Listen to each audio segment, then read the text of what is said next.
In a moment of deep symbolism and solemn joy, Pope Leo XIV reopened the sealed papal apartments of the Apostolic Palace on Sunday, May 11, 2025, following the traditional Regina Caeli blessing from the Central Loggia of St. Peter's Basilica.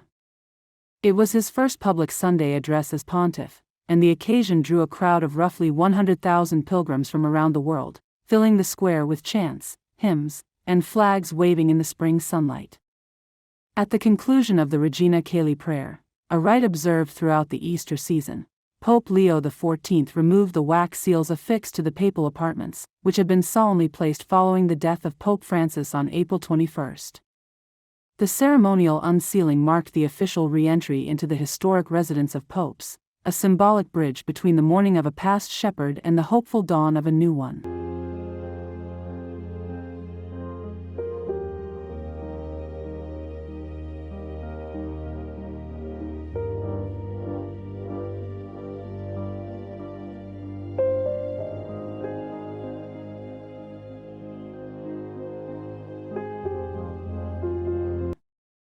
The sealing of the papal apartments is a tradition rooted in centuries of Vatican protocol. When a pope dies, his private quarters are closed and sealed by the Camerlengo to signify the vacancy of the Holy See. On April 21, that duty was carried out by Cardinal Kevin Farrell, assisted by senior Vatican officials. Ribbons and wax insignias were affixed to the doors of both the Apostolic Palace and the Casa Santa Marta. These seals are not removed until the new pope formally takes possession, making today's moment not only ceremonial but historic. Pope Leo's actions reflected more than adherence to tradition. Vatican officials emphasized that the reopening of the apartment symbolizes a renewal, both administrative and spiritual. It signifies a return to normalcy in the governance of the Church, but also the beginning of a papacy focused on unity, peace, and pastoral outreach. Observers noted the striking contrast between the solemn silence of the sealed doors weeks ago and today's eruption of joy and hope.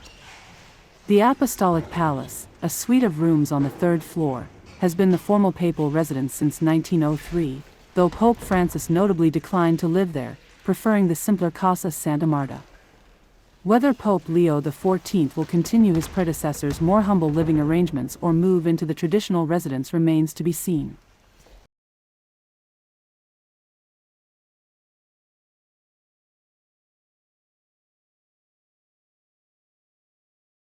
But his decision to reopen the apartments publicly sent a clear message: the papacy continues, rooted in tradition but open to renewal.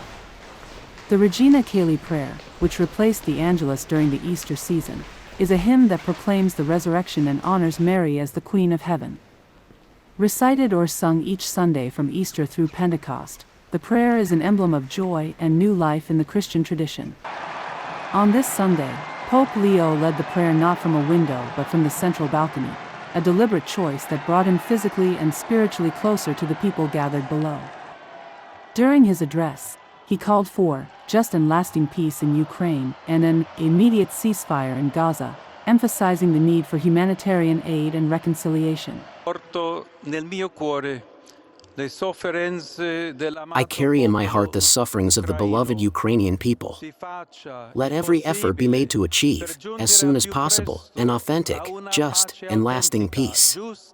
May all prisoners be freed, and may children return to their families.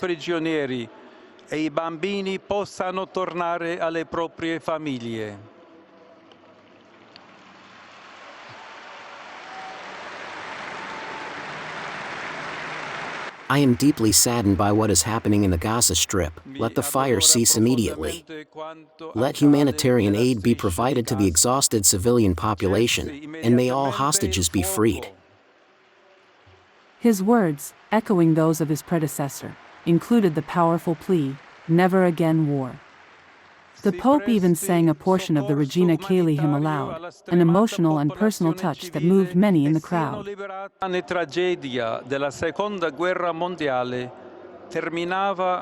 The immense tragedy of the Second World War ended 80 years ago, on May 8, after causing 60 million victims. In today's dramatic scenario of a Third World War being fought piecemeal, as Pope Francis has repeatedly stated, I too appeal to the great ones of the world, repeating the ever-relevant plea, no more war. Mi rivolgo anch'io ai grandi del mondo, ripetendo l'appello sempre attuale. Mai più la guerra! Flags from across the globe were seen in the square, with a notable presence of American and Peruvian banners, reflecting Leo's heritage and years of missionary service in South America. Born Robert Francis Prevost in Chicago, the new pope has a rich and unique background. An Augustinian friar by formation, he spent many years in Peru as a missionary before rising to prominence within the Vatican as prefect of the dicastery for bishops. On May 8, he was elected as the 267th successor of Peter, the first pope born in the United States. His election is not only a milestone for American Catholics but also a sign of the Church's increasingly global character. Even in today's rites, Pope Leo carried with him powerful symbols of identity and heritage. He wore a modest silver pectoral cross that holds relics of Saint Augustine and St. Monica, patron saints of his Augustinian order. His brother later recalled how Pope Leo had felt a calling to the priesthood from an early age, and how his missionary zeal never wavered. These roots in both North and South America have made his emergence as Pope a powerful symbol of unity in a fractured world. As he stood before the crowds in St. Peter's Square, hands outstretched in blessing, voice lifted in prayer, many Catholics saw more than just ritual. They saw a message. That amid grief, war, and uncertainty, the Church still stands. That its new leader, shaped by the pastoral heart of Latin America and the pragmatism of American service, brings a fresh sense of purpose to Rome. And that the papal apartments, silent for weeks, are once again alive with the voice of a shepherd. For millions watching across the globe, it was a day of firsts, a moment of continuity, and above all, a reminder that the ancient stones of the Vatican now echo with the hopes of a world looking to the future, guided by an American pontiff who speaks the language of peace.